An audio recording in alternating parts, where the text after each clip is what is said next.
I sat in the humid silence of the Savannah probate court and watched my brother Benedict explain to a judge why I needed to be locked away. He used words like unstable and danger to herself with the same clinical precision he used in his plastic surgery practice. Behind him, my parents wept into silk handkerchiefs, performing the role of heartbroken aristocrats to perfection. I did not scream. I did not object. I simply touched the small cold recorder hidden in my pocket and remembered the text Benedict sent me hours ago. "We are doing this because we love you." That was the moment I knew. Love wasn't their motivation, it was their alibi. Before I tell you exactly how my brother destroyed himself in the next 10 minutes, drop a comment and let me know where you are listening from. I want to know who is on the side of the truth, to understand why I sat silent in that courtroom, letting them paint me as a mad woman. You have to go back 3 months to the reading of my grandfather's will. That was the day the polite veneer of the Vance family finally cracked, revealing the rot underneath. We were gathered in the library of the main estate, a room that smelled of old leather and generational secrets. My grandfather, a man who had spent his life collecting beauty to balance out the ugliness of his kin, had left a testament that shocked everyone but me. He left the entire Savannah estate, valued at $15 million, and his private art collection solely to me. Tisivia, the quiet one, the one who lived in the carriage house and smelled like turpentine. Benedict did not inherit a dime. Neither did my parents. The explosion wasn't immediate. It was a slow, suffocating pressure. You see, Benedict was the golden child. In my parents' eyes, he was the sun around which our entire universe revolved. He was the brilliant plastic surgeon, the charmer, the legacy. Just the orbit, existing only to reflect his light or absorb his darkness.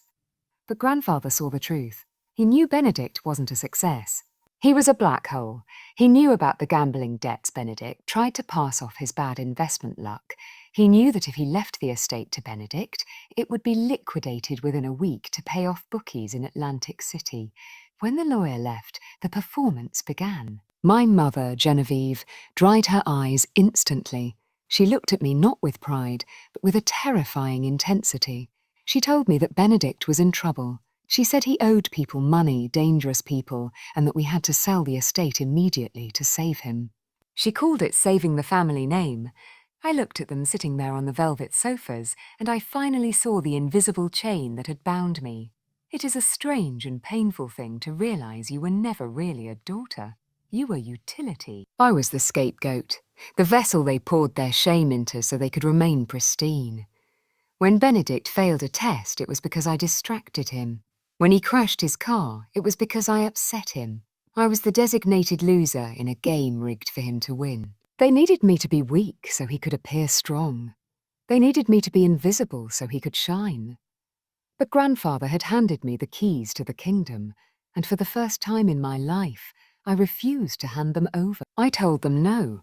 I told them I wasn't selling the estate to cover a gambling debt. I told them I was turning the main house into a sanctuary for women recovering from financial and emotional abuse, a place where they could heal through art. The silence that followed that declaration was absolute. I watched my father's face turn a shade of purple I had never seen before. Benedict laughed, a cold, sharp sound. He looked at me with pure hatred and said, "You would put strangers in our ancestral home before you would help your own flesh and blood." I looked him in the eye and said, "Yes, because those strangers deserve a safe harbour. You deserve a consequence." That was the moment the war started. I didn't know it then, but by refusing to play my role, by refusing to be the obedient scapegoat who sets herself on fire to keep the golden child warm, I had become something far worse in their eyes. I had become the enemy. And as I walked out of the library that day, leaving them to their panic and their rage, I knew they wouldn't just let me keep the house. They would come for me. I just didn't realize how dirty they were willing to fight until I found the knife in my studio. 3 days later, I walked into my studio, the converted carriage house that had been my sanctuary since I was 18. The air usually smelled of linseed oil and cedar, a scent that grounded me. But that afternoon, it smelled of something sharp and metallic, like wet iron. I saw the easel first. It was overturned, and then I saw the canvas. It was the portrait of my grandfather I had been restoring for 6 months. It wasn't just damaged, it was executed.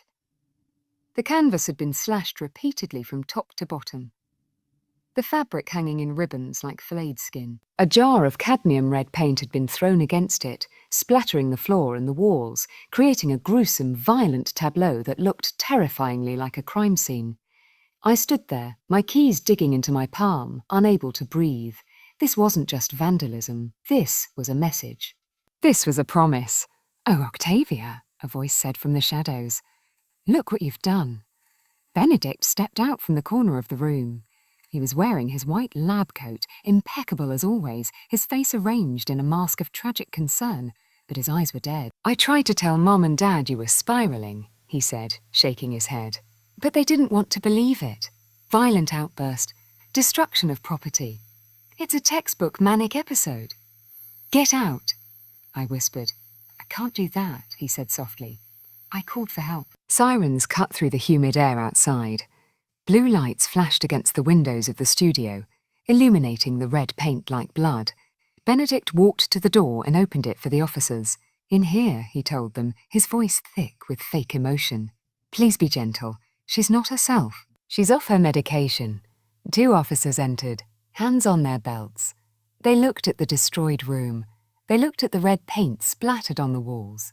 And then they looked at me standing there trembling, looking for all the world like a woman who had just snapped. Benedict was the respected surgeon, the pillar of the community. I was the reclusive artist in a carriage house. The narrative wrote itself. "Ma'am," one officer said, stepping toward me, "we need you to come with us. He did this. I wanted to scream. He cut the painting. He's lying." The scream built in my chest, hot and desperate. I wanted to tear at them to force them to see the truth, but then a cold clarity washed over me. This was the trap. This was the sanity defense. I realized in that split second that if I screamed, I proved him right. If I fought, I was the violent, unstable sister he needed me to be. To a stranger, a woman screaming that her doctor brother is framing her sounds exactly like a paranoid delusion. Benedict was counting on my rage. He was banking on me, losing control so he could take control. So, I did the one thing he didn't expect. I went grey. I became a stone. I locked my jaw, swallowed the scream, and let my face go completely blank. I didn't argue. I didn't cry. I didn't point a shaking finger at my brother.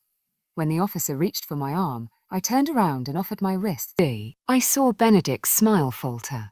He wanted to show. He wanted a scene he could describe in court. Later, I gave him nothing but silence. They put me in the back of the cruiser. I watched through the wire mesh as Benedict stood in the driveway looking disappointed. He picked up his phone, probably to call our parents and tell them the tragic news that their daughter had finally broken. The next 72 hours were a study in endurance. The psychiatric hold is designed to break you, to strip you of your agency. They took my shoelaces. They took my phone. They put me in a room with fluorescent lights that buzzed like angry hornets. Doctors came in to evaluate me, asking questions about voices I didn't hear and shadows I didn't see. I answered them calmly, succinctly. I ate the terrible food. I sat on the cot and meditated. I treated the cell not as a cage, but as a waiting room, because I knew something Benedict didn't. I knew that silence wasn't surrender. It was strategy. Every hour I spent in that room without cracking was another crack in his story. Kane got me out. It took her less than 6 hours after the 72-hour hold expired. She walked into the evaluation centre, armed with my medical records, which showed 0 history of psychosis, and a threat to sue the hospital for unlawful detainment if they held me a minute longer without a court order. The doctors, finding me frighteningly sane, released me. When I walked out into the sunlight, I expected another attack. I expected legal papers, a restraining order, something loud. Instead, I found my parents waiting on my front porch. Genevieve was wearing a simple cotton dress, not her usual silk. Her face was scrubbed clean of makeup, leaving her looking older, softer, more vulnerable.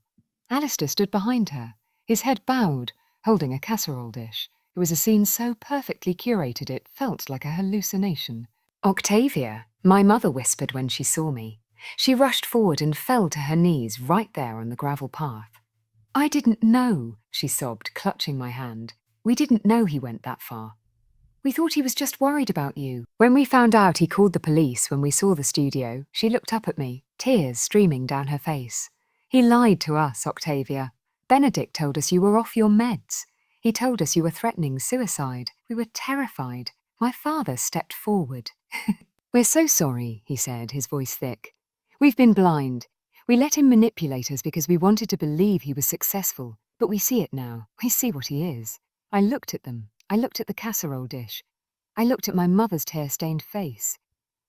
A part of me, the part of me that was 5 years old and just wanted to be held, wanted to believe them. I wanted to believe that the spell had finally broken, that my brother's cruelty had gone too far even for them. We want to make it right. Genevieve pleaded, please come to dinner on Sunday, just us. We're going to tell Benedict he's out. We're cutting him off. We're removing him from the family trust.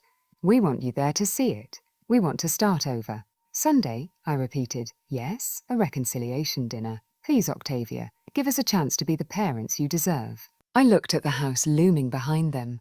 It was a beautiful trap, but traps only work if you don't know they're there.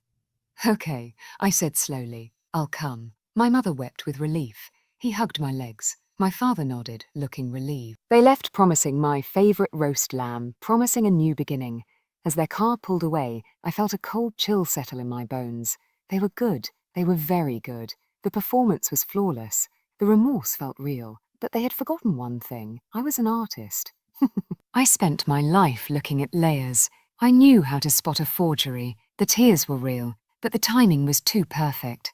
Benedict was their investment. He was their retirement plan, their social standing. They wouldn't cut him off because he got a little rough with me. They would only cut him off if he cost them money. And right now, I was the one costing them money. I walked into my studio and picked up a small velvet box from my desk.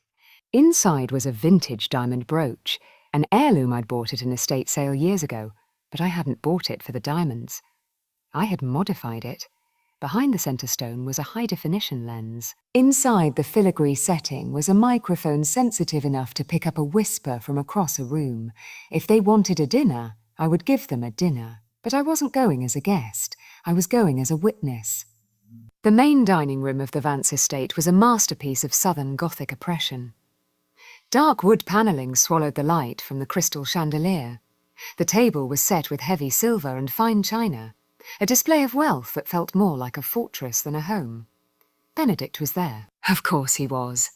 Benedict sat in his usual place, calm and unrepentant, while my parents played gracious hosts. The tears and threats to cut him off had vanished the moment I arrived. This was no reconciliation. It was a setup. When my father poured the wine, I caught the scent immediately. Sweet nutty almond, not Bordeaux sedative. They weren't trying to fix things. They were trying to erase me. I pretended to drink, coughing and spitting the wine into my napkin, then waited. Minutes later, I slurred my words and let my body go slack. They whispered openly about the dose, the notary waiting, the plan to force me to sign power of attorney and declare me mentally unfit. Inside, I was fully conscious. The camera on my chest recorded everything. In court the next day, Benedict testified flawlessly, painting me as unstable. My parents supported him with practiced grief. The judge was moments from granting the conservatorship when my lawyer submitted one final exhibit.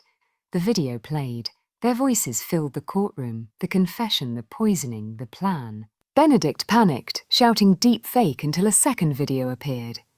Him days earlier destroying my grandfather's painting to frame me. That act triggered the clause he forgot about.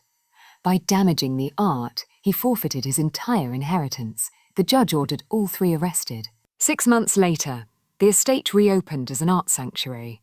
I kept the ruined portrait exactly as it was, not as damage, but as proof of survival. And for the first time, I walked forward without carrying anyone else's lies.